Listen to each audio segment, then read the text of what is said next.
찬양은 오늘 이곳에 계신 성령님이라는 찬양입니다. 멜로디도 좋지만 가사가 참 우리가 예배 드리기 전에 내 마음을 합하고 하나님께 드릴 수 있음에 참 감사할 수 있는 시간인 것 같습니다. 함께 찬양 드리면서 우리의 마음을 모으고 또 우리가 예배에 온 목적이 있잖아요, 그죠? 서로 교제함도 분명히 포함되지만 가장 중요한 것은 우리가 하나님을 경험하고 하나님을 대면하는 것인 것 같습니다. 옆에 계신 분들 얼굴을 보는 것처럼 하나님을 마주대하는 것에 대한 감격이 오늘 하루 종일 예배 가운데 또 여러분들이 하나님 만나가는 가운데 있었으면 하는 마음의 소망이 있습니다. 이곳에 우리도 존재하는 것처럼 성령님이 꼭 이곳에 함께 있을 수 있도록 해달라는 마음과 또 소망을 담아서 이 찬양을 함께 했으면 좋겠습니다. 오늘 이곳에 계신 성령님이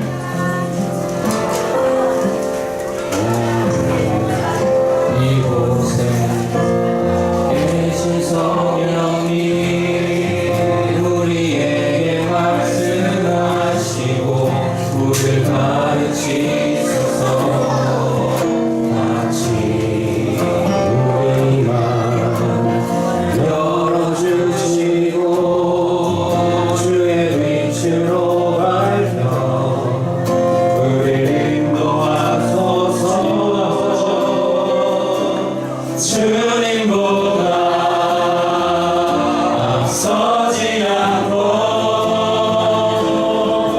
겸손하게 주님의 말씀 기다리니 주님 손에 우릴 드립니다. 사랑으로 인도하소서. 오늘 이곳에 계신 성령님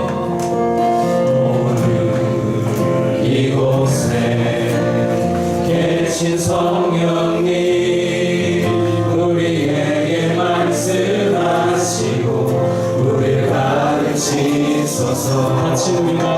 같이 우리 마음 열어주시고 주의 빛으로 밝혀 우리를 인도하소서.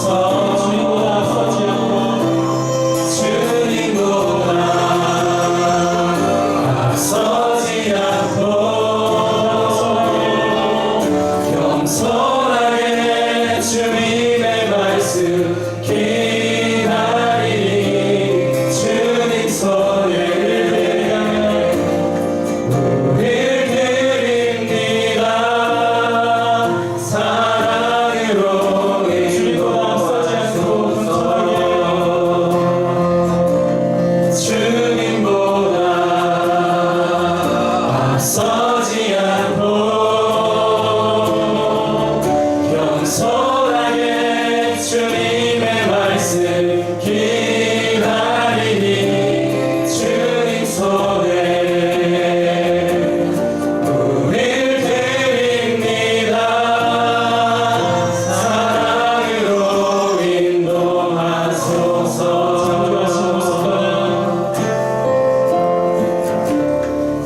창조하신 모습 떠난 우리를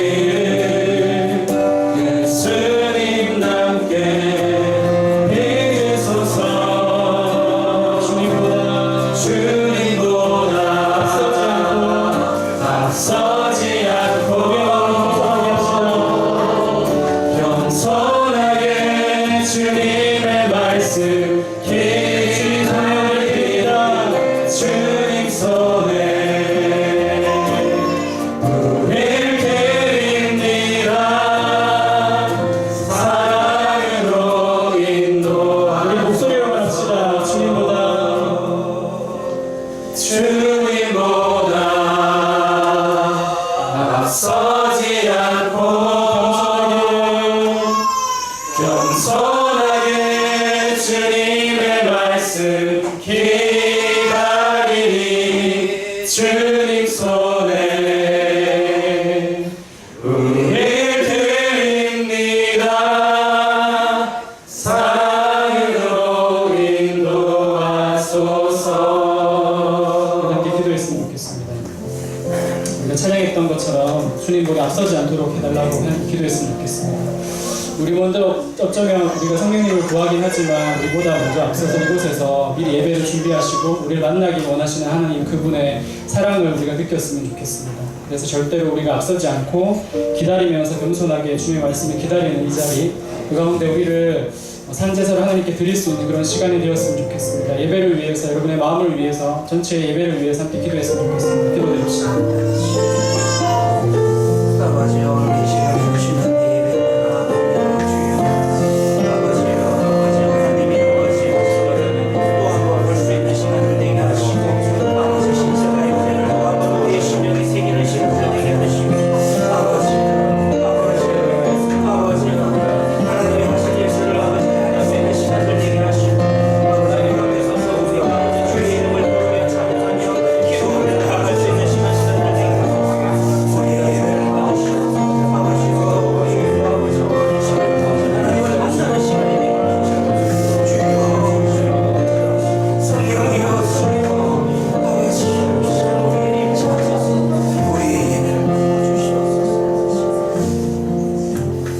모든 기도를 당신 기도드립니다. 예수님 이름으로 기도드립니다. 네, 다음 찬송가 28장입니다. 복의 근원 강림하사. 네, 여러분 한 주 동안에 복 많이 받으시면서 지내셨습니까? 새해 때는 보통 우리 새해 복 많이 받으세요 이렇게 얘기하잖아요, 그렇죠? 한 주 동안 새해에 복 많이 받는다는 얘기처럼 복 많이 누리시고 많이 받으셨습니까? 복의 근원이신 하나님을 만나가는 것이 우리의 가장 일생일대의 가장 중요한 일이고 또 그것이 가장 큰 복이기를 원합니다. 예배 가운데 주님을 또 복의 근원이신 그분을 만나갈 수 있는 시간이 되기를 소망하는 마음으로 이 찬송 우리 한 마음을 한 뜻으로 크게 목소리 높여 찬양했으면 좋겠습니다. 복의 근원 강림하사 찬송하게 하소서. 한량없이 자비하신 증량할 길 없도다. 천사들의 찬송가를 내게 가르치소서.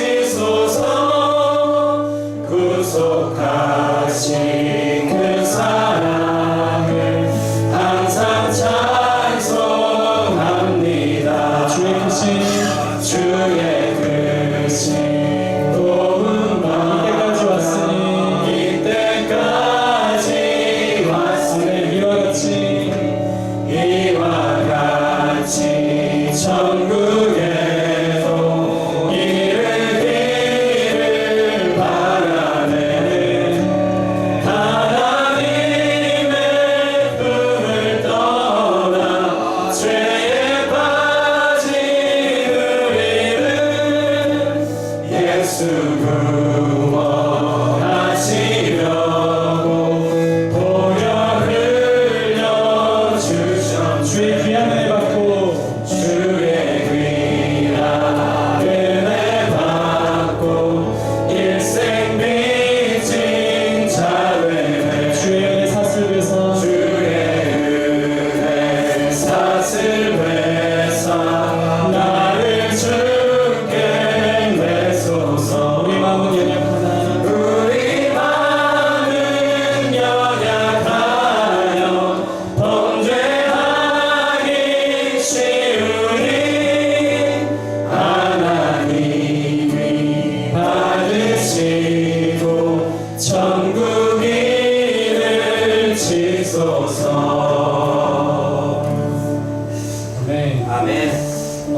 이번 한 주 동안도 다들 바쁘게 정신없이 보내셨을 거라고 생각들이 듭니다. 특히나 책을 또 한 주 읽어야 되잖아요. 그죠? 책 읽는 시간이 참 많이 이번 책은 여기 권사님하고 저희 핏대가 한수 집사님들은 읽는 책이 똑같죠. 로마서 책이 너무 진도가 안 나가는 거예요. 정말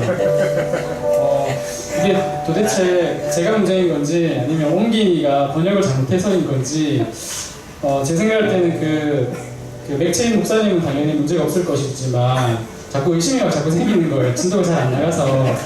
근데 나가다 사실 어제부터 시작해서 그저께부터 어제까지 계속 읽는 동안에 사실 너무 감격이 많이 됐었습니다. 그러면서 내가 어떻게 하나님 앞에서 하나님의 자녀로 살 수 있을까? 하나님의 그 크신 사랑이 이해할 수 없다라는 것 때문에 참 눈물로 지새웠던 밤이었던 것 같습니다. 책을 읽으면서. 여러분도 동일한 생각들이 드셨을 거라고 생각들이 들어요. 그래서 꼭 안 읽어보신 분들은 잘 안 읽혀지지만 숙제는 아니니까 그때 너무 좋았던 책인 것 같아요. 처음에는 좀 버벅댔지만 뒤에 갈수록 하나님의 사랑이 너무 많이 느껴졌던 찬양이었습니다. 그래서 우리가 마지막으로 찬양 드릴 때 나 같은 죄인 살리시니라는 찬양을 불렀으면 좋겠습니다. 찬송가에 있는 찬양은 아니고 우리가 몇 번 불렀던 찬양입니다. 나 같은 어떻게 이 벌어지 못한 이 비천한 인간이 어떻게 하나님 사랑으로 그분의 아들이신 예수 그리스도를 죽이시기까지 나를 사랑할 수 있을까? 나를 죄에서 건져낼 수 있을까?를 우리가 그걸 기억하고 그 마음을 헤아리는 그것이 사실 우리 헤아림 공동체 교회의 힘이었으면 좋겠습니다, 여러분. 기도할 때, 찬양할 때 정말 하나님의 은혜가 놀라워하고 감격할 수 있는 시간이 되었으면 좋겠습니다. 함께 찬양합시다. 나 같은 죄인 살리시니.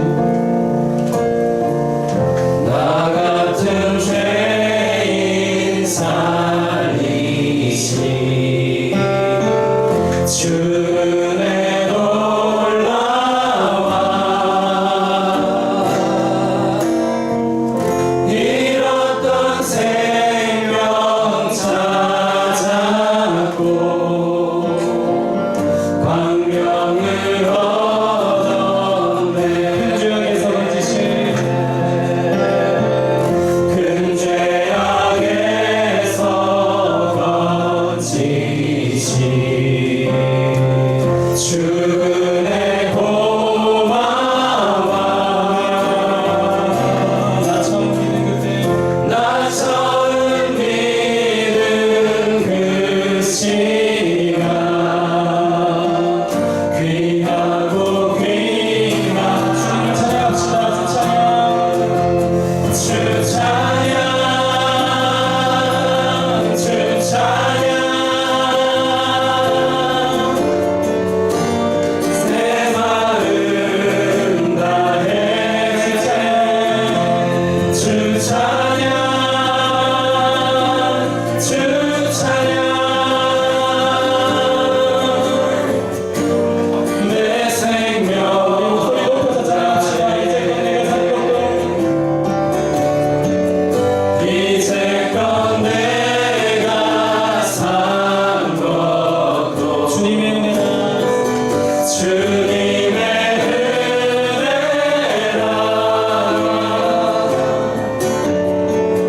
또 나를 장차 복양에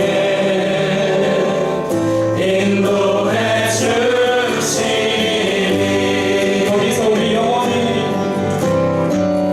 거기서 우리 영원히 주님의 은혜로 해처럼 밝게 살면서 해처럼 밝게 살면서 주님을 찬양합니다. 주 찬양하리라 주 찬양, 주 찬양. 주 찬양 주 찬양 내 마음 다해 주 찬양 주 찬양 내 생명 다해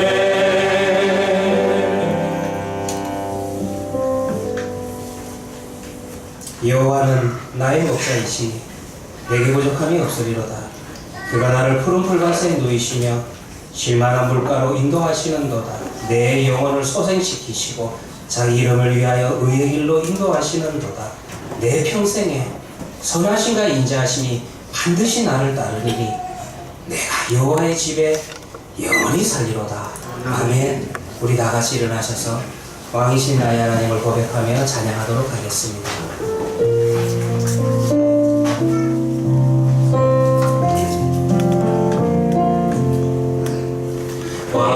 왕이신 나의 하나님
찬양함으로써 우리의 믿음을 고백하겠습니다. 전능하사 천지를 만드신 하나님 아버지를 내가 믿사오며 그 외아들 우리 주 예수 그리스도를 믿사오니 이는 성령으로 잉태하사 동정녀 마리아에게 나시고 본디오 빌라도에게 고난을 받으사 십자가에 못 박혀 죽으시고 장사한 지 사흘 만에 죽은 자 가운데서 다시 살아나시며 하늘에 오르사 전능하신 하나님 우편에 앉아 계시다가 저리로서 산자와 죽은 자를 심판하러 오시리라. 성경을 믿사오며 거룩한 공예와 성도가 서로 교통하는 것과 죄를 사하여 주시는 것과 몸이 다시 사는 것과 영원히 사는 것을 믿사옵나이다. 아멘. 자리에 앉으셔서 찬송가 180장 하나님의 나팔소리.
이송동 집사님께서 기도하시겠습니다.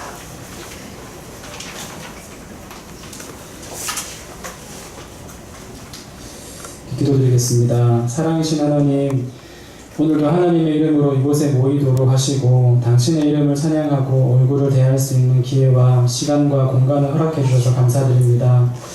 무엇보다 당신 앞에 설 수조차 없는 불쌍한 주인인 저와 함께 예배드리는 헤아림 교회의 모든 성도들의 죄를 하나님 당신 앞에 내어놓으며 회개합니다. 한 주 동안 혹은 그 이전에도 하나님을 두려워하지 않고 저질렀던 모든 불순종과 하나님 없이도 잘 살 수 있다고 여겼던 교만과 세상 사람들과 다름없이 불의와 세상의 것을 사랑한 우리의 연약함을 내려놓습니다. 형제 자매, 가족 간에 그리고 일터에서 모든 관계 속에서 섬기고 사랑하기는커녕 나의 이익과 편리와 이기심으로 살았던 우리의 모습을 고백하오니 용서해 주십시오. 용서해 주심으로 하나님의 음성을 듣고 당신을 만나는 복을 이 시간 누리도록 하시고 우리가 하나님 안에 우리가 거하는 기쁨을 예배 시간 누리도록 해주십시오. 하나님 사랑합니다. 당신께 드릴 수 있는 것이 감사와 기도 외에는 없지만 또한 우리의 부족한 마음을 담아 당신을 향한 사랑을 말하고 싶습니다. 어떤 부탁이나 구함이 아닌 하나님의 신부로서 우리를 향하신 이해할 수 없는 하나님의 사랑을 조금이나마 마음으로 알고 체험하여 당신에게 우리의 사랑을 고백할 수 있길 소망합니다. 이제껏 헤아림 교회를 향한 당신의 사랑으로 이루어진 것들이 너무나 많습니다.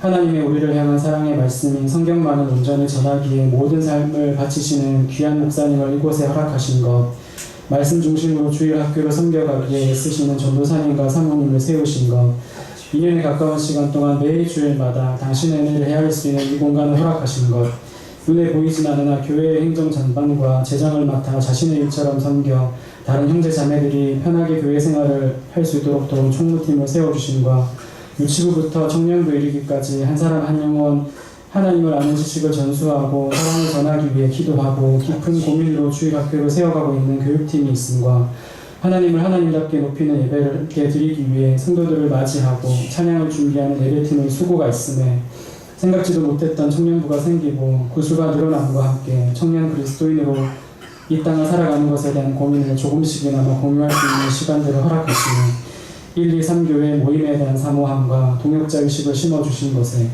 해마다 끊어지지 않고 새 생명인 아기들이 무사히 태어나고 자라나고 사랑 많이 받을 수 있음에 매주마다 새로운 성도들이 방문하고 또한 같은 공동체의 일원으로 결심할 수 있게 하시네 지난 시간 통해 하나님을 경험하고 회심하여 하나님의 자녀가 되는 복을 우리 눈으로 보고 그들을 축하할 수 있는 시간을 허락하시네 이 모든 감사의 제목들이 우리 헤아림 교회와 각 성도들을 향하신 하나님의 사랑임을 알기에 우리에게 완전하지 못하고 또한 변덕스럽기도 하지만 이 시간만큼은 정말 간절히 당신께 사랑의 고백들을 올려드립니다.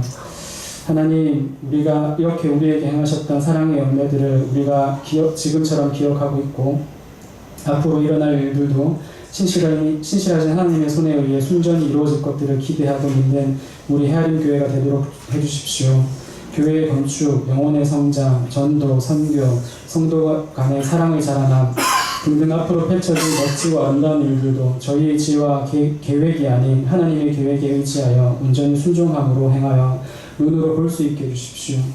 끝으로 오늘 말씀이 선포될 때에 이것이 우리에게 허락하신 당신을 만날 수 있는 마지막 예배 혹은 회심할 수 있는 마지막 초대일 수 있음을 기억하고 말씀 속에서 살아 역사하신 하나님을 경험하고 붙들 수 있길 소망합니다. 이 모든 기도를 지금 이곳에 함께 하시는 예수님의 이름으로 올려드립니다. 아멘.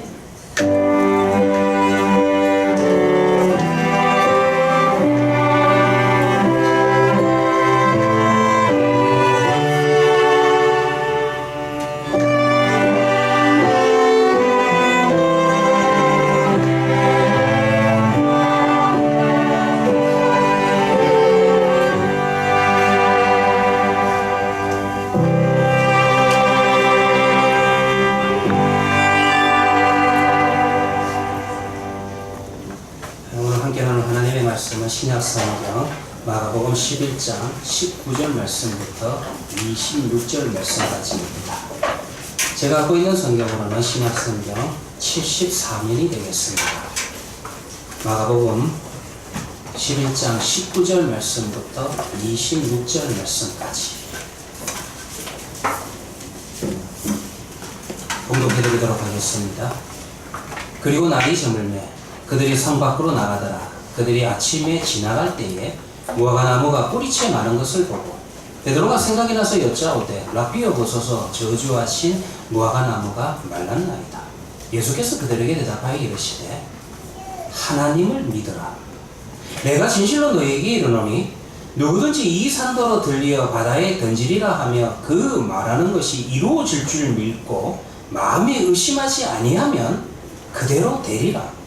그러나 내가 너희에게 말하노니 무엇이든지 기도하고 구하는 것은 받은 줄로 믿으라. 그리하면 너희에게 그대로 되리라. 서서 기도할 때에 아무에게나 혐의가 있거든 용서하라. 그리하여야 하늘에 계신 너희 아버지께서도 너희 허물을 사하여 주시리라 하시니라. 아멘. 네, 오늘 이 시간에 우리 이번 공동회를 통해서 권사로서 피택이 되신 권사 피택자와 또 권사로 취임하시는 우리 9분의 누님께서 하나님 앞에 찬양을 돌리도록 하겠습니다. 우리 명예 권사는 나중에 따로 모시도록 하겠습니다. 기대해 주십시오.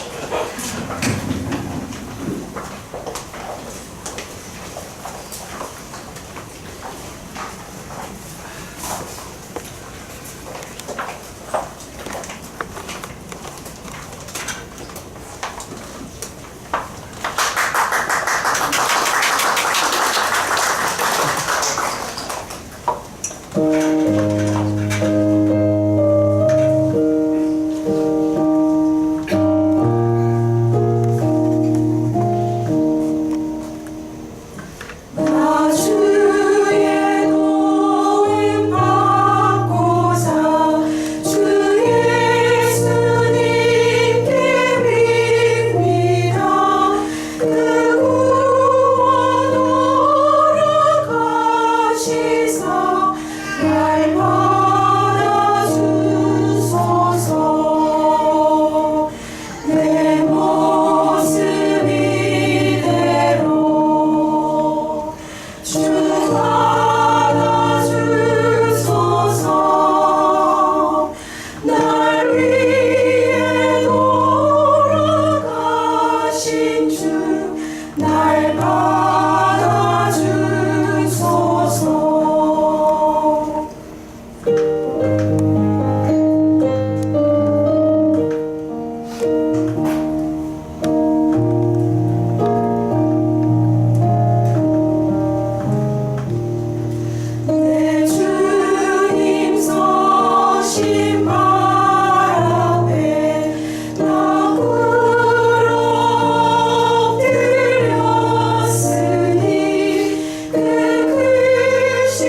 나와갖고 딱 쓰시는 거예요. 제가 참 든든합니다.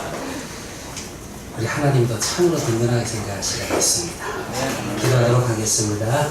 하나님 아버지, 오늘 이 시간 주말을 받아가야 하는 우리 권사택자들의 이 찬양을 부르시고 주여 은혜를 더하여 주시옵소서. 세워주신 주님의 교회 일꾼들을 통하여서 하나님 홀로 영광 받으시고 주의 교회가 더욱더 풍성케 하여 주시옵소서. 구석구석을 돌아보며 성도들을 살피고 정말 교회를 위하여 기도할 수 있는 우리 권사님들이 되게 하여 주시옵소서. 하나님 아버지, 오늘 이 시간 우리가 또 예배 자리로 나아갑니다. 말씀을 통하여서 다시 한 번 더 주님께서 우리네 인생에 들어오셔서 무엇을 하셨는지 그 십자가의 은혜를 다시 바라보고 다시 헤아리는 시간들 되게 하여 주시옵소서. 우리의 구원자 되시는 예수 그리스도의 이름으로 기도합니다. 아멘. 오늘 우리가 읽은 본문의 단락을 두 부분으로 나누어 볼 수가 있습니다. 첫 번째 부분은 어떤 내용입니까? 예수님과 예수님의 제자 일행이 예루살렘 성 근처를 지나가다가 예수님께서 그 전날 저주하셨던 무화과 나무가 뿌리채 말라버린 것을 발견하는 이야기가 기록되어 있습니다. 그리고 난 다음에 두 번째 부분이 있죠.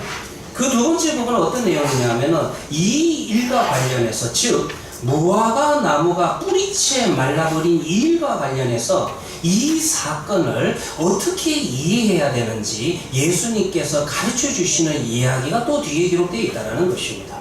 저 부분은 우리가 잘 아다시피 무화과 나무에 대한 이야기가 기록되어 있습니다. 이 부분에 대해서는 제가 지난주에 설교를 했는데요. 다시 한번 복습하는 의미로 정리를 해보도록 하겠습니다. 그 전날이었죠. 전날은 월요일 아침입니다. 월요일 아침에 예수님과 제자 일행들이 베다니에서 주무시고 예루살렘 성으로 가다가 예수님께서 좀 배가 고프셨고 그래서 예루살렘 성 근처에 한 무화과 나무에 가셔서 이런 열매라도 있을까 보셨지만은 없었다라는 거죠. 그런데 뜬금없이 예수님께서 이 무화과 나무를 향해서 저주를 하시는 내용이 기록되어 있습니다. 그리고 난 다음에 성전을 정화하시는 이야기가 그 다음에 기록되어 있고 이 성전을 정화하는 이야기 다음에 또다시 무화과 나무에 대한 이야기를 기록을 하면서 이 무화과 나무가 예수님이 저주하신 대로 뿌리채 말라버렸다라는 사건이 기록되어 있다는 것입니다. 지금 보면은요, 성전 정화의 사건의 내용을 중간에 삼아서 샌드위치 삼아서 무화과 나무에 대한 이야기가 앞뒤에 포진되어 있다는 거예요. 이 이야기 자체가 이렇게 주의 깊게 배치된 이유가 뭐였습니까? 다시 말해서 지금 예수님은 무화과 나무 이야기를 하는 게 아니에요. 무화과 나무가 열매가 있냐 없냐 그 이야기를 하는 게 아니라 지금 이 예수님께서 하시는 말씀은 이 무화과 나무는 제 기능을 하지 못하고 있는 예루살렘 성전을 향해서 말씀하고 있다는 것입니다. 하나님의 기대가 있어요. 성전이라 할 때는 하나님의 뜻이 나타나야 됩니다. 하나님의 기대가 있다는 거예요. 그런데 하나님의 기대에 부응하지 못하는 예루살렘 성전은 당연히 하나님 앞에 필요가 없습니다. 하나님이 보시기에 필요가 없다는 것입니다. 사람은 많이 모였죠? 사람이 많이 모이니까 오히려 뭐가 잘 돼요? 오히려 장사가 잘 되는 거예요. 그저 장사하는 장소? 그 이상 그 이하가 아니라는 것입니다. 마가복음을 보면은요, 이 말씀을 듣고 난 다음에 사람들이 상당히 충격을 받습니다. 왜 여러분들 이 말씀에 예수님께서 지금 성전을 뒤엎는 사건 속에서 사람들이 충격을 받는 이유가 어디에 있습니까? 지난주에 잘 언급되어 드렸습니다. 왜 그러냐 하면은 예수님을 환영했던 사람이라 할지라도 지금 예루살렘에서 사는 사람들은 이 성전과 직간접적으로 관련된 사업을 당해서 먹고 산다는 거예요. 요세부스의 글에 의할 것 같으면 예루살렘 경제 활동의 20%에 해당되는 사람이 성전 사업과 직간접적으로 연결되어 있다는 거예요. 그러니 예수님께서 지금 여기서 장사하지 말라고 상을 뒤엎어버리시니까 지금 예루살렘 성의 거민들의 그 백성들의 생계가 위협받는 거 아니에요? 그리고요, 또 하나 오늘 이 시간에 이제 두 번째 내용을 좀 말씀드리는데요, 그와 관련돼 가지고 신학적인 충격도 있습니다. 무슨 신학적인 충격이 있냐면은 무엇보다도 그들은요 이제 구원자 왕이 오셔서 이제 이 이방인들의 신전을 다 청소해 버릴 거야 라고 하는 그 믿음이 있었어요. 이게 어디서부터 출발하냐 하면은 다니엘서에서부터 출발을 합니다.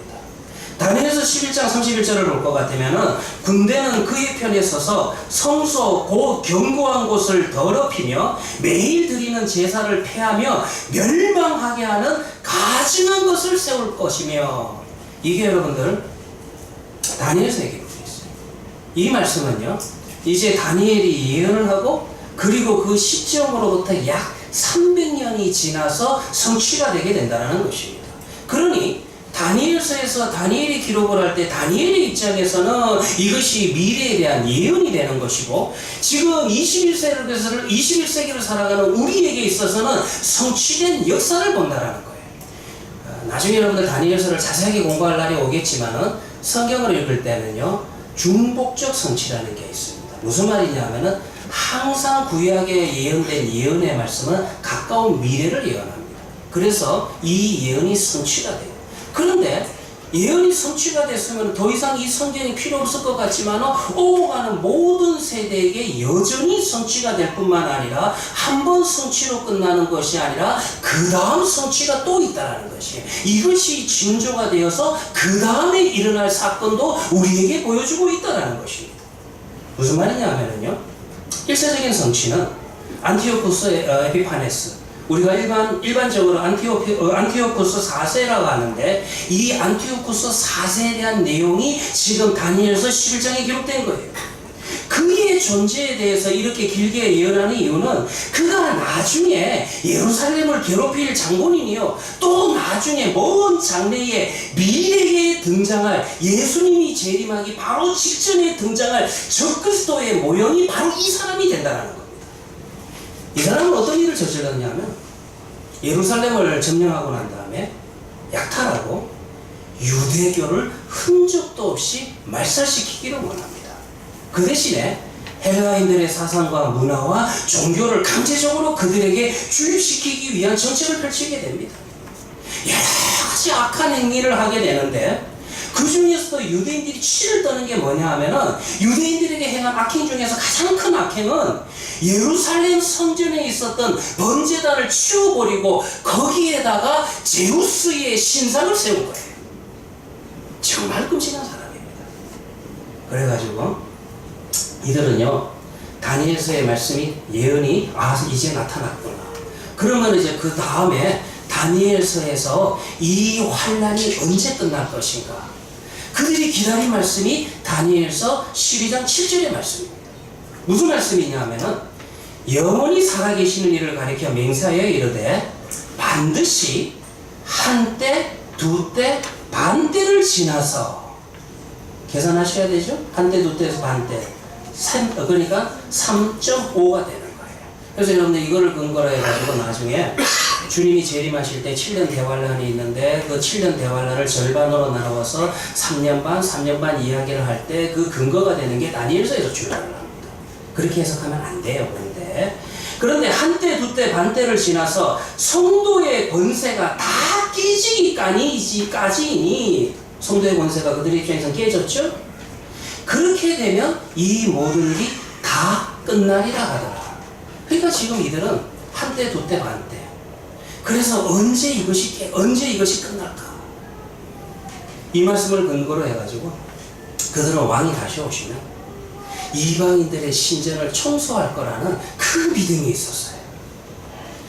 다니엘서도 참 할 말이 많은데요. 일단 여러분들 제가 예정해드린 대로 우리가 오후에 루키서 성경 강해를 오늘 오후부터 시작할 겁니다. 그 루키서가 끝나면 다니엘서를 7장부터 12장까지 강해를 할 겁니다. 근데 오늘 이제 본문으로 돌아가 봅시다. 그런데 지금 엉뚱하게도 예수님께서 오셨어요. 예수님이 오셔서 뭐라고 그러냐면 왕인 줄 알았는데 이 왕이신 예수님께서 이방인들의 신전을 지금 청소하는 게 아니라 예루살렘 성전을 청소하시는 거예요. 뭐라 그러시면서? 내 집은 만민이 기도하는 집이다. 이 말은 내 집은 이방인들이 기도하는 집이야. 이렇게 이야기하시는 거예요. 오히려 이방인들을 위해서 예루살렘 성전을 지금 청소하시는 겁니다. 게다가 예수님은 성전의 희생제사 시스템을 완전히 뒤엎어버리고는 이방인들도 기도를 통해서 하나님을 만날 수 있어, 하나님의 은혜를 받을 수 있어, 그렇게 지금 선언하지 않습니까? 그러니 지금 이 예루살렘 거민들이, 사람들이 이거는 지금 놀라는 정도가 아니라 충격에 사로잡히는 거예요. 정신 차려보니까 그 다음은 뭘 이야기하게 됩니까? 원래 유대교의 지도자들은 원래 죽이려 했고 이제는 백성들까지 합세해서 예수님 죽여야 된다. 그렇게 하려고 하는 거예요. 이 이야기가 이제 오늘 본문에서 계속 이어지죠. 다음 날입니다. 화요일 아침입니다. 다시 이제 예수님과 이제 예수님의 제자 일행들이 그 무화과 나무 곁을 지나게 되는데 제자들이 그 나무를 보니까 뿌리에서부터 말랐다.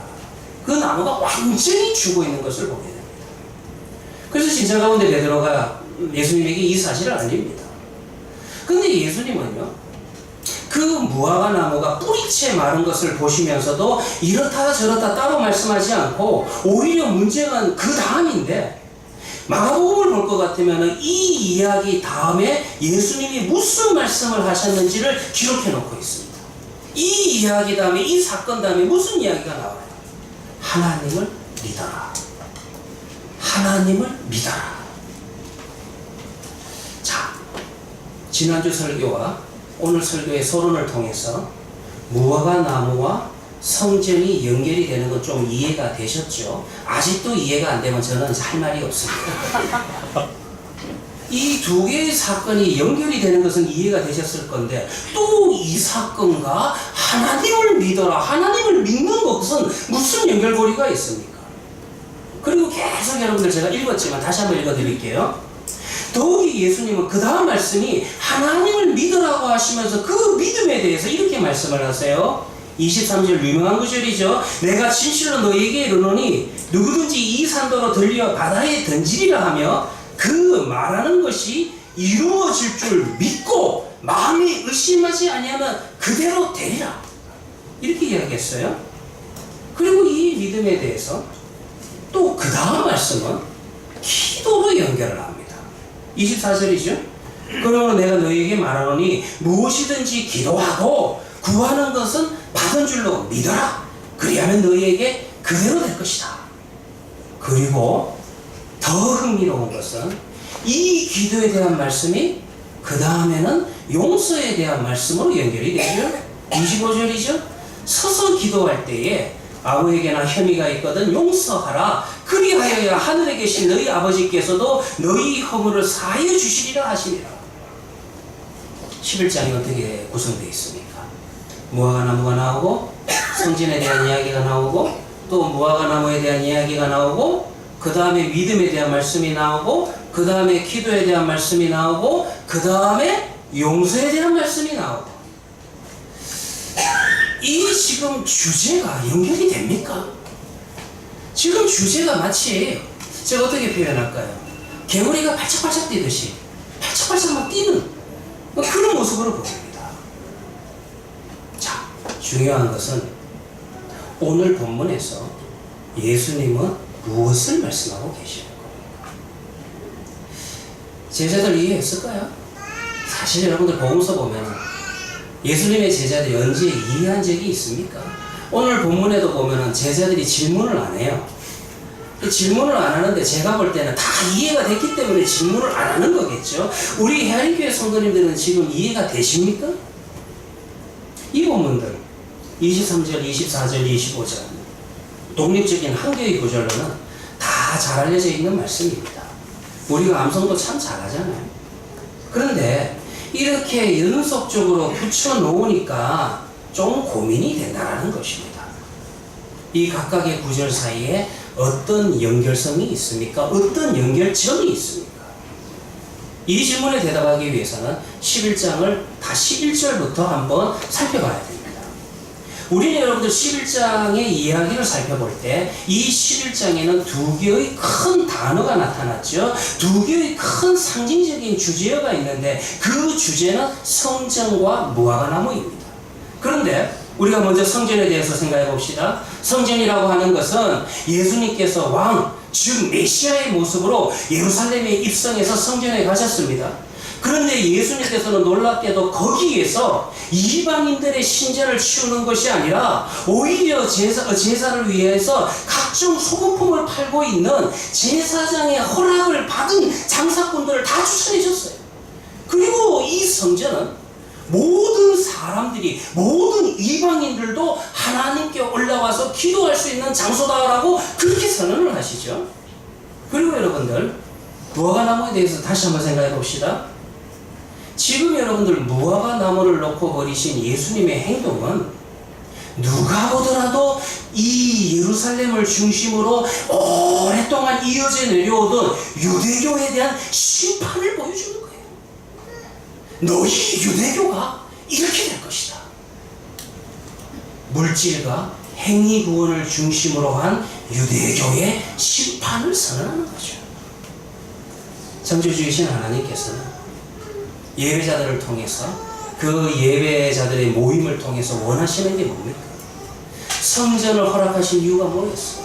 성전을 통해서 하나님을 알아가고 하나님께서 내 인생에 들어오셔서 무엇을 행하셨는지를 알기 원하는 것이 하나님께서 성전의 목적이었습니다. 근데 지금 성전의 목적은 없어요. 창조주 하나님께서 구원의 열매를 그 예배의 장소에서 요구하시지만은 무화과나무, 즉 유대교는 하나님을 만족하게 해드리지 못합니다. 아니, 당연히 안 될 수밖에 없어요. 구원의 역사가 일어나야 되는데 구원의 역사가 일어날 수 있습니까? 물질을 하나님의 축복으로만 보고 부자는 무조건 구원을 받고 거지는 저주를 받아서 거지가 된 거니까 구원을 얻지 못한다는 물질 중심의 구원론이 그들에게 자리 잡고 있었습니다. 그 이야기는 거지 나사로와 부자의 이야기 속에서도 잘 알고 있지 않습니까?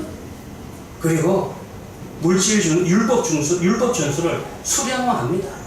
수적으로 채워야지 구원받는다는 종교행위 중심의 종교가 바로 유대교였어요.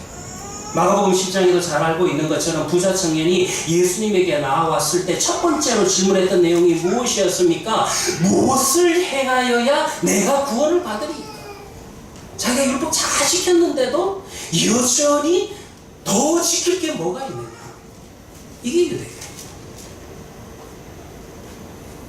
하나님이 보시기에 구원의 열매가 거기에 있어요, 없어요? 없어요. 하나님이 보시기에 구원의 열매가 없는 나무니까 필요가 없습니다. 말라버리는 게 낫죠. 베어버리는 게 낫죠. 그 유대교의 이미지를 뿌리까지 말라 죽은 무화과 나무의 모습으로 지금 보여주시는 거예요. 그런데요, 이제 정말 중요한 이야기 좀 합시다.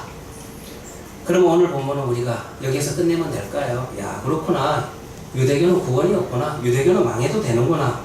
그저 요 정도만 생각을 하면은 여러분들 안 된다라는 것입니다.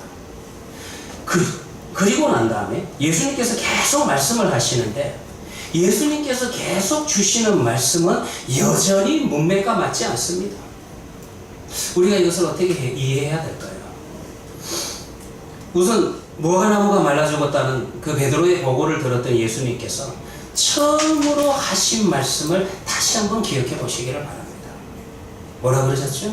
하나님을 믿어라. 무화과나무가 말라 죽은 것과 하나님을 믿는 것이 무슨 관련이 있습니까? 얼핏 보면 관련이 없어 보이죠? 그러나 이미 말씀드린 것처럼 무화과나무가 예루살렘 성전을 중심으로 하는 유대교를 상징한다는 그 사실을 떠오르면 아무 관련이 없다는 것을 알게 된다는 것입니다. 우리는 사실요, 신약시대를 살기 때문에 예루살렘 성전이 우리에게 어떤 의미와 어떤 비중을 차지하는지 사실은 생각이 없습니다. 그러나 구약의 시대를 살았던 유대인이라면 이것이 얼마나 엄청난 사건임을 잘 알고 있다는 것입니다. 다시 말해서 예루살렘 성전이 없는 유대교는 그들에게 상상이 안 돼요. 다시 말해서 예루살렘 성전이 저주를 받고 사라진다면 유대교 역시 즉각 사라지는 것을 뜻하고 있다는 것입니다. 왜 그렇습니까? 그들에게 있어서 예루살렘 성전, 솔로몬의 성전이라고 하는 것은 하나님이 계신 장소, 하나님의 임재의 상징이 여러분들 예루살렘 성전이었어요. 그래서 여러분들 이들은 얼마나 성경을 잘못 오해했는지 이사야 선지자가 시온이 영원할 것이다 이 말을 할 때도 사실은 하나님의 계시는 그 장소, 하나님의 나라는 영원하다 그런 의미인데 그들은 시온이 원래 예루살렘을 의미하거든요. 그들의 입장에서는 그래서 선지자는 지금 심판 메시지를 전하고 있는데도 그 심판 메시지를 이해하는 것이 아니라 예루살렘 성전이 있는 우리 예루살렘 성전이 있는 우리 유대인들은 안전하다, 우리는 영원하다, 우리는 절대 망하지 않는다, 잘못된 생각을 하시는 거예요. 그 정도로 예루살렘 성전이 무너진다? 예루살렘이 멸망한다는 것은 유대인들의 입장에서는 상상하기도 두려운 이야기였다는 것입니다. 그러나 성전을 둘러보시던 예수님께서 무화과나무를 저주하시는 이 사건을 통해서 성전의 멸망을 예언하셨죠. 그리고 우리는 이 예언이 쉽습니다. 예수님이 예언하신 대로 예루살렘 헤롯의 성전이 멸망합니까? 안 합니까? 멸망돼요. AD 70년에 로마의 디도 장군에 의해서 돌 위에 돌 하나 남지 않을 정도로 철저하게 초토화가 된다는 것입니다. 성전은 분명히 무너질 것입니다. 그렇다고 해서 성전이 무너졌는데 어때요? 예수 그리스도를 믿는 그 믿음, 창조주 하나님을 향하는 그 믿음 자체가 사라졌어요. 아니지 않습니까? 오히려 그 성전이 무너지는 그 놀라운 사건을 통해서 하나님을 인식하는 믿음이 더 새로워집니다. 그게 뭐예요? 그 새로운 믿음의 형태는 예수 그리스도의 십자가의 죽음과 고난을 통해서 그리고 부활을 통해서 더 선명하게 드러나게 된다는 거예요. 하나님의 존재하심과 하나님의 사랑이 더 선명하게 드러나게 된다는 것입니다. 예루살렘 성전과 유대인의 혈통을 중심으로 이어져 내려오고 있는 여호와라고 하는 이 종교는 예수님의 고난과 죽음과 부활을 통해서 또 성령 하나님의 역사를 통해서 모든 종교의 울타리와 벽을 무너뜨리고 이 세상 모든 종족들이 하나님을 나의 아버지, 나의 구주로 부를 수 있도록 초대받게 된다는 거예요. 그러니 무슨 말입니까? 성전은 무너져도 하나님을 믿을 수 있습니까? 없습니까? 하나님을 믿을 수 있는 거예요. 여호와 하나님을 믿을 수 있는 이 믿음은 더 선명하게 이어질 수 있다는 것입니다. 이 일을 지금 예수님께서 시작할 것이다, 그 이야기를 하는 거예요. 물론 여러분들, 제가 오늘 설교에서도 좀 여러분들 성도님들이 쉽게 좀 이해를 시키게 하기 위해서 신약과 구약을 나누어서 발전적인 모습으로 설명을 하고 있지만은, 솔직히 여러분들 구약을 깊이 들어가 보면은 구약 자체에 이미 정답은 있었어요. 오히려 다 잘못된 구원론에 갇혀버린 유대교가 정답을 주셨는데도 그 정답을 정답으로 알아보지 못한 거 아니었어요? 대표적인 게 여러분 이사야 53장 아닙니까? 이사야서 53장에 보면은 구원자의 고난과 죽음과 대소 다 나오잖아요. 그 중에 한 절, 이사야 53장 8절을 읽어주면은, 그는 곤욕과 신문을 당하고 끌려갔으나 그 세대 중에 누가 생각하기를 그는 살아있는 자들의 땅에서 끊어짐은 마땅히 형벌받을 내 백성의 허물 때문이라 하였으리요. 계속해서요, 우리 주님께서는 자신의 죽음과 유대교의 심판에 대해서 말씀하는 겁니다. 계속해서 우리 주님께서는 유대교의 심판에 대해서 말씀하는 거예요. 그게 23절입니다. 제가 2번이나 읽었기 때문에 이번에는 3번역을 한번 읽어드릴게요. 다시 읽어드릴게요. 누구든지 이 산더 번쩍 들어서 바다에 던져라 하고 말하고 마음에 의심하지 않고 말한 대로 될 것을 믿으면 그대로 이루어질 것이다. 이 산이 무슨 산이에요? 감람산입니다. 그리고 아마 여기에서 바다는 그 산에서 볼 수 있는 사해바다를 의미하고 있을 것입니다. 여기에 이 구절은 믿음과 반의어가 되는 의심이라는 두 단어로 문장이 구성되어 있습니다. 흔히 우리는 이 구절을 가지고 의심하지 않고 믿으면 내 소원이 이루어진다라는 식으로 이해를 합니다. 요게 인기가 있어요. 나도 그렇게 좀 설교해야지 되는데 제 생각은 아닙니다. 먼저 여러분들 하나님을 믿으라라고 하는 이 말씀을 NIV에도 have faith in God 이렇게도 번역할 수가 있고요. 헬라 원문적으로 보면은 여기에서 have promise of God 이 말은 무슨 말이냐면 하나님의 약속을 가져라 이렇게도 번역할 수 있습니다. 목사님 그게 무슨 차이가 있습니까? 뭐 하나님을 믿어라? 하나님의 약속을 가져라 이 번역에 무슨 차이가 있습니까? 하나님의 약속은 어디에 기록되어 있어요? 말씀에 기록되어 있어요? 성경에 기록되어 있어요. 하나님의 약속이라는 것은 구약의 말씀이 메시아 구원자를 통해서 성취되는 것을 의미합니다. 하나님에 대한 믿음은 성전이나 유대교의 종교 행위가 아니라 예언된 말씀대로 육신으로 오신 예수님이 핵심이라는 것입니다. 이사야 53장 8절의 말씀대로 그가 살아있는 자들의 땅에서 끊어짐 그의 죽으심이 예언되어 있죠? 예언이라 할 수도 있고 약속되어 있죠? 그러면 성취가 됩니까? 안 됩니까? 하나님의 말씀이니 하나님의 말씀은 반드시 성취가 됩니다. 이것이 징조가 되지요. 사인이에요. 그러면은 이것이 성취되는 것을 볼 때 그 다음 일들도 성취가 될 것을 믿을 수 있어요? 없어요? 그 다음에 예언하신 내용들도 이루어질 것을 성취될 것을 우리가 믿음을 가질 수가 있다는 것입니다. 그러므로 예수 안에서 그의 죽으심과 대속의 구원의 은혜에 대한 믿음을 가진 자는 이어지는 약속의 말씀에 대해서 성취가 될 것을 의심하지 말 것을 그것을 지금 이야기하는 거예요. 확신을 가지라고 이야기하는 거예요. 이게 믿음이에요. 마치 믿음은요 하나의 사건을 통해서 그 다음 것까지 믿어지는 게 믿음입니다. 지진이 오면 그 다음에 여러분들 뭐가 오는 게 믿어집니까? 여진이 오는 것이 믿어지는 거예요. 마가복음 11장 23절의 말씀은 예수님께서 지금 스가랴 선지자의 예언을 인용하는 겁니다. 스가랴서 14장 4절과 5절인데 읽어드릴게요.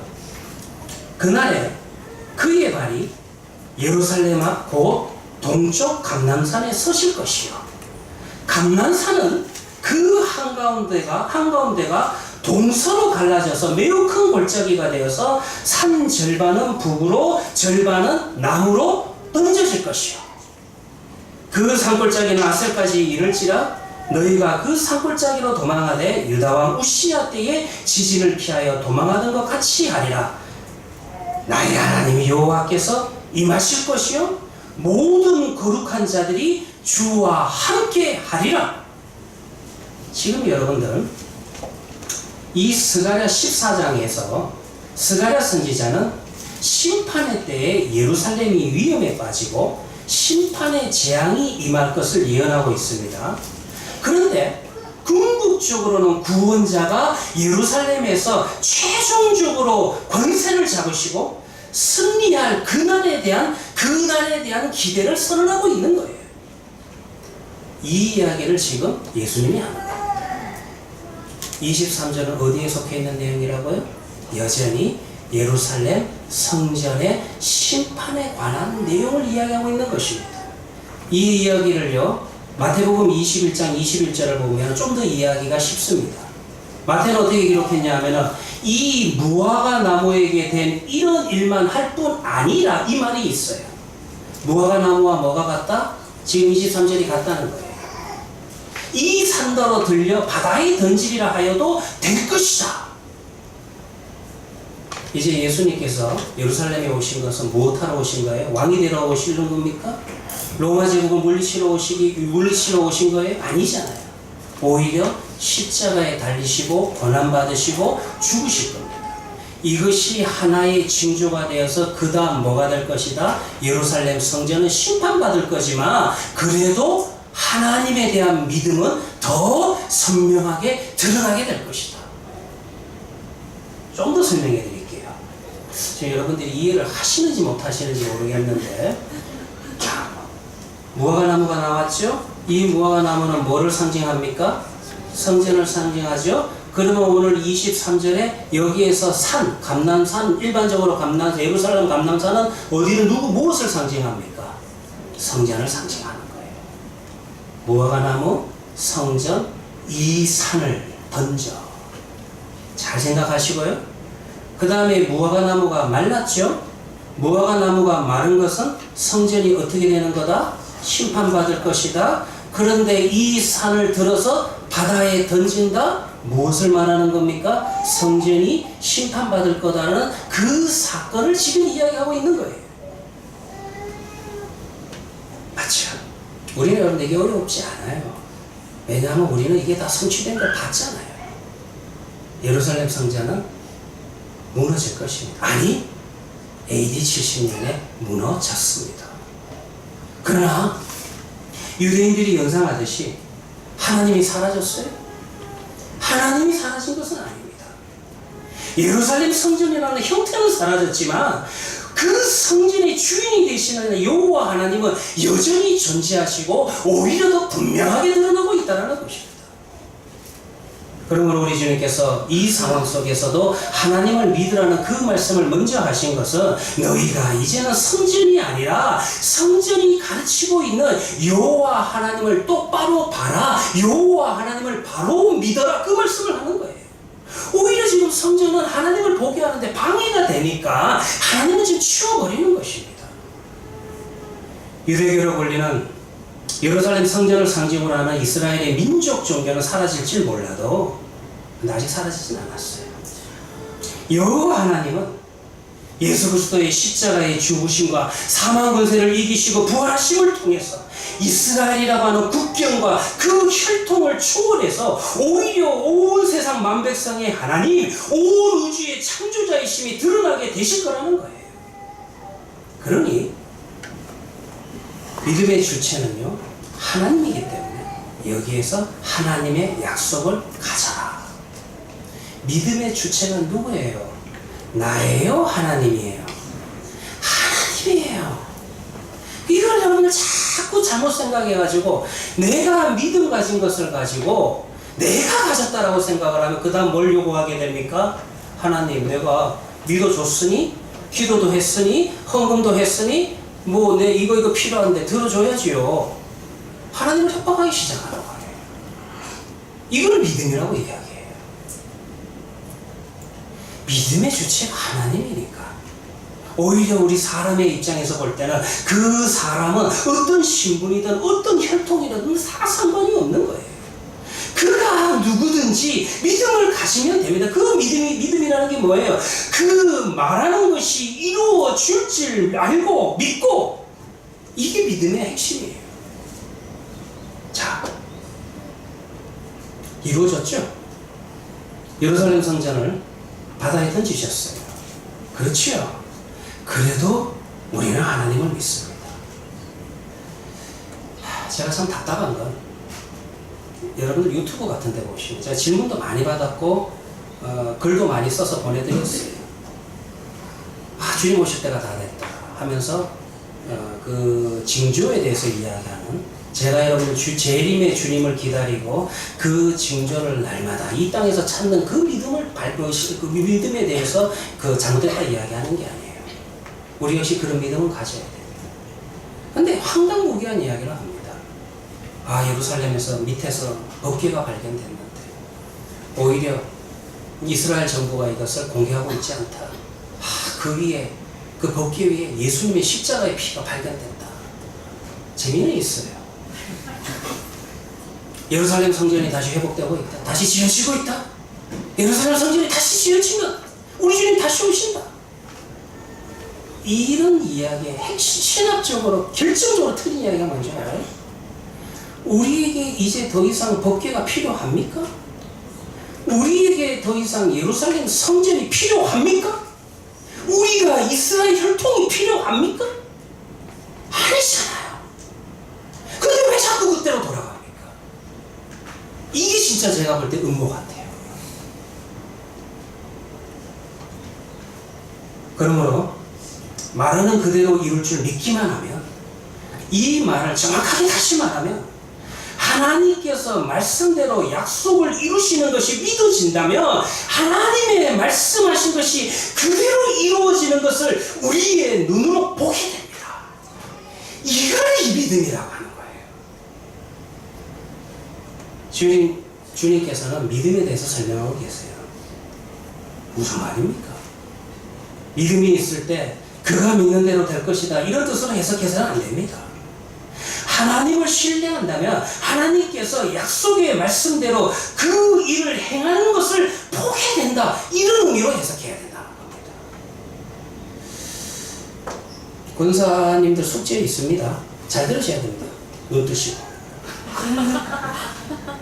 그 스위스 바젤 대학에 칼바르트가 한 말 중에 유명한 말이, 사실 칼바르트는 성경관이 저와 다르기 때문에 그의 신학에 대해서 많은 부분은 동의는 하지만 제가 성경관에 대해서는 동의하지 않습니다.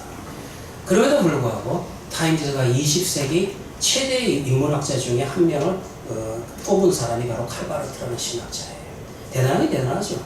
조지 신학을 10,000페이지를 썼으니까 대단한 건 맞습니다. 이 칼바르트가 한 유명한 말들 중에 여러분들 아마 들어보셨을 거예요. 한 손에는 성경, 한 손에는 신문. 목사님들이 많이 인용하세요. 그래서 우리가 교회 안에서 뭐만 있어서는 안 되고 세상에서 빛과 소금의 역할을 감당해야 된다, 이렇게 인용도 하시고 설교도 하십니다. 끄덕끄덕거리십니다. 그런 의미가 없는 것은 아니지만은 칼바르트가 이 말을 했을 때는 그런 의미가 아니에요. 무슨 말이냐 하면은 칼바르트가 신문을 보니까 이스라엘이 독립을 하는 거예요. 놀랍죠. 이미 나라가 망한 지가 2000 몇백 년이 됐는데 2000 몇백 년이라는 세월이 지나서 이스라엘 국가가 회복되는 거예요. 독립을 하는 거예요. 그래서 그때 했던 유명한 말이 한 손에는 성경, 한 손에는 신문입니다. 성경을 통해서 이 땅에 이루어지는 일들을 우연히 이루어졌다라고 보는 게 아니라 그 일 가운데서 하나님이 일하시는 것을 보라. 그런 의미로 한 손에는 성경, 한 손에는 신문이에요. 성경이 없으면 성경이 없이 신문만 있으면 뭐가 됩니까? 그러면은 여러분들 그죠? 우연히 이런 일들이 이루어졌다, 사람이 한 줄 압니다. 반대로 여러분들 성경만 있고 신문만 없으면 어떻게 됩니까? 하나님이 하시는 지금도 살아계심을 보지 못하게 된다는 거예요. 이게 정답입니다. 이걸 쓰셔야 돼요, 권사님들. 시간 다 돼가네. 그러니 여러분들, 제가 다시 강조합니다. 믿는 자의 자격이 필요합니까? 필요합니까? 그러니 여러분들, 믿는 자에게 자격이 필요 없는 겁니다. 믿음이라고 하는 것은 믿는다고 고백하는 그 사람이 어떤 혈통인지, 어떤 재산을 가지고 있는지 그게 중요하지 않다는 거예요. 이 일을 행하시는 주관자가 하나님이신 것을 인정하는 게 믿음이에요. 기록된 성경이 하나님의 약속임을 믿는 것이 중요하다는 것입니다. 왜요? 사람이 하는 것이 아니라 하나님이 하는 것입니다. 근데 참 슬프게도요, 이제 오늘 본문을 보면 제자들도 역시 마찬가지입니다.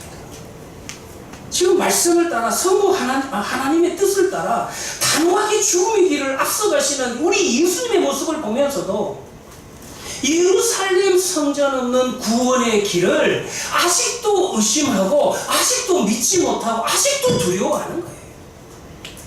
자, 이제 그 다음 이야기 좀 합시다. 이제 우리는 이 믿음과 기도의 관계를 언급하신 부분을 좀 생각해 보도록 합시다.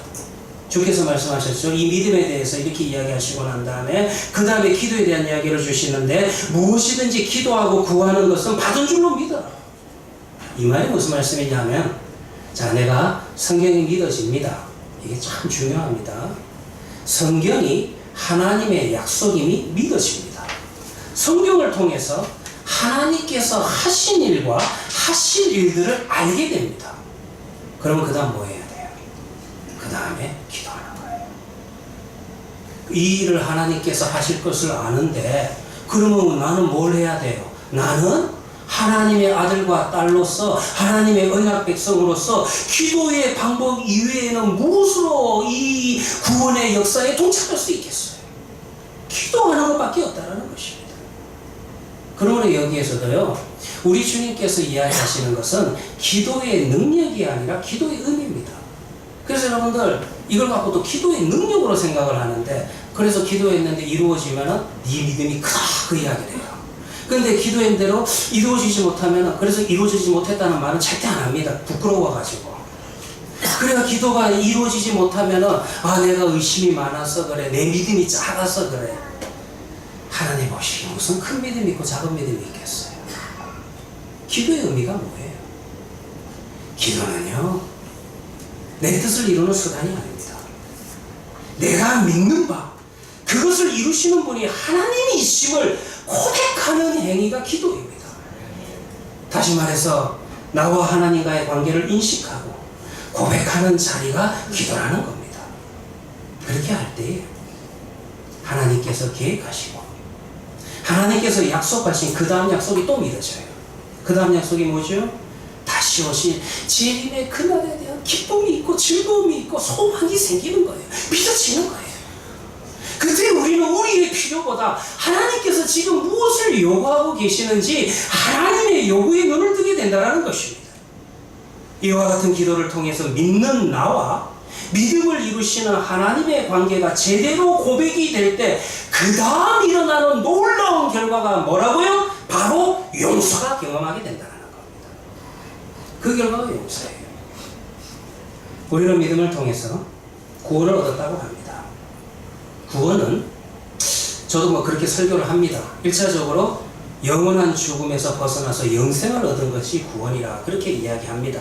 근데 이 말도 좀 더 정확하게 설명을 하면은, 사실 성경을 보면 죽음이라고 하는 것은 우리가 죄로 인하여서 하나님과 멀어진 그 결과로 나타나는 게 죽음입니다.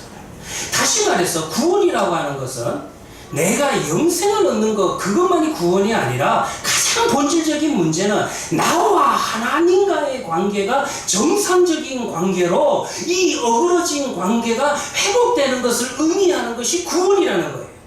그래서 이 구원을 또 다른 말로 화해라, 그렇게도 이야기하는 겁니다. 예수 그리스도께서 우리를 대신해서 우리의 죄값을 십자가에 갚으신 일로 인하여서 하나님과 나의 관계가 에덴 동산 이전으로 원래의 관계로 회복되었다는 것입니다. 하나님께서는 아들 예수 그리스도의 대속의 죽음을 보시고 나를 용서하셨다는 것입니다. 그러므로 여기 있는 저는 어떤 존재예요? 저라는 존재는 이제 하나님이 보시기에 예수 안에서 하나님의 용서를 경험한 자입니다. 이 용서의 경험은 이제 하나님과 나 사이에서 나와 예배 공동체 사이로 확대가 되어야만 됩니다. 그러할 때 더 나아가서 이 예배 공동체가 세상을 향해서 중보할 수 있는 공동체가 된다는 것입니다. 일반적으로 여러분들 교회라고 하는 것은 하나님 나라의 모형이라고 그렇게 이야기합니다. 영원한 본향에 대한 모형이 이 지상교회에서 나타나요. 하나님의 나라는 멀리 장래에 일어날 일만 이야기하는 것이 아니고 추상적인 주제도 아닙니다. 내가 하나님으로부터 오신 예수님이 구원자라는 것이 믿어지고 죄를 용서받았다는 인식을 통해서 그 용서의 방식으로 믿음의 공동체를 이루는 것이 바로 예배 공동체의 비전이라는 것입니다. 용서하기 위해서 하나님께 기도로 울부짖고 기도를 통해서 하나님이 하시는 일들을 경험해야 됩니다. 정죄하는 것, 비난의 공동체가 아닌 회복과 치유의 역사가 일어나는 공동체가 되어야만 합니다. 회복과 치유는 우리 예수님으로부터 오는 용서의 경험, 즉 십자가의 은혜에서 시작되고 십자가의 은혜에서 완성이 된다는 것입니다. 그때 우리는 이 땅을 향해서, 세상을 향해서 하나님 나라를 이루어야 라고 무형을 내어놓을 수 있는 증인의 삶을 살 수가 있다는 거예요. 그런데 이게 참 어렵죠. 마지막에 어려워요. 저도 용서가 안 되는 사람 아직 한 3명 있습니다. 4명입니다.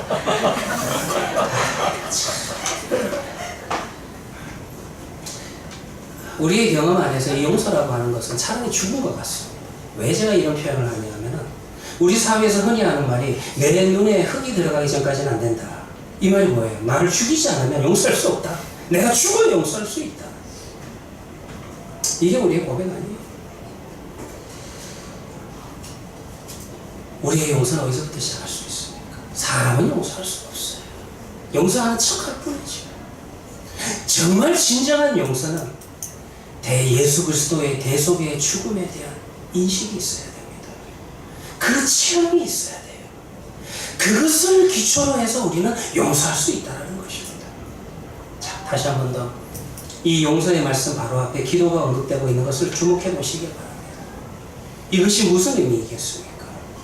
약속의 말씀을 붙들고 기도를 하면 예수 그리스도의 은혜가 생각이 나고, 그러면 또 십자가의 은혜를 또 헤아리게 되고, 그러면 나를 죽일 수 있기 때문에 기도하라고 그렇게 말씀하시는 거 아니겠어요? 오늘 설교를 이제 마치도록 합시다. 팀 켈러 목사님의 맨하탄에서 목회하시는, 제가 또 좋아하는 목사님 중에 한 분인데, 그분의 설교집에 나오는 일부분입니다. 제가 설교를 문을 3명 정도를 제가 참고로 잠깐씩 하는데, 그 중에 한 분이 팀 켈러 목사님이에요. 그분의 설교를 읽어드릴게요. 예수님은 종교적으로 대단히 바쁜 장소로 다시 가시는 중이었다. 하지만 그 속에는 영성이 전혀 없습니다. 그러니 진정으로 기도하는 사람도 없습니다. 지역교회 교인으로 속해 있고 위원회에 참석하며 교회 회의에 참석하여 분주하게 움직이는 모습이 보입니다. 진정으로 믿음이 살아오고 숨쉬는 교회처럼 보입니다. 그러나 진정한 변화 없이 덩치만 커질 뿐입니다. 마음의 진정한 변화와 사람들을 향한 진정한 사랑이 없어도 교회의 일은 바쁘게 할 수도 있습니다. 사랑하는 하나님의 성도들이여, 다시 한번 말씀드립니다. 용서는 하나님에 대한 믿음을 가지고 기도하며 약속의 말씀을 따라가는 그리스도인에게 나타나는 열매가 용서입니다. 그때 교회는, 그때 예배 공동체는 진정으로 회복과 치유의 장소가 되는 것입니다. 그때 우리는 이 땅에서 정말로 하나님 나라를 보았다. 하나님 나라가 어떤 것인지 그 맛을 맛보았다. 그렇게 여러분은 고백할 수 있는 게 아닙니까? 사랑하는 성도님들이에요. 우리 헤아린 교회는 정말 이 열매가 있습니까? 기도하도록 하겠습니다. 하나님, 은혜에 감사합니다. 오늘도 말씀을 통해 하나님의 자녀로 사는 영광과 기쁨을 확인합니다. 우리는 하나님의 사랑을 받은 자입니다. 그것이 사랑이 나를 용서하시고 회복과 치유가 되었습니다. 우리가 할 수 있는 유일한 반응은 기도하며 하나님이 하신 일들에 관하여 영광과 찬양을 돌리며 주인 되심을 인정하고 나를 쳐서 복종시키는 것입니다. 우리를 위해서 우리의 자리에 직접 찾아오신 주님, 이 명예와 위대함을 예수 안에서 허락받았으니 예수 십자가의 은혜를 날마다 기억하며 되새기는 은혜를 더하여 주시옵소서. 우리의 구원자 되시는 예수님의 이름으로 기도합니다. 아멘. 네, 우리 찬송가 370장 주 안에 있는 나에게.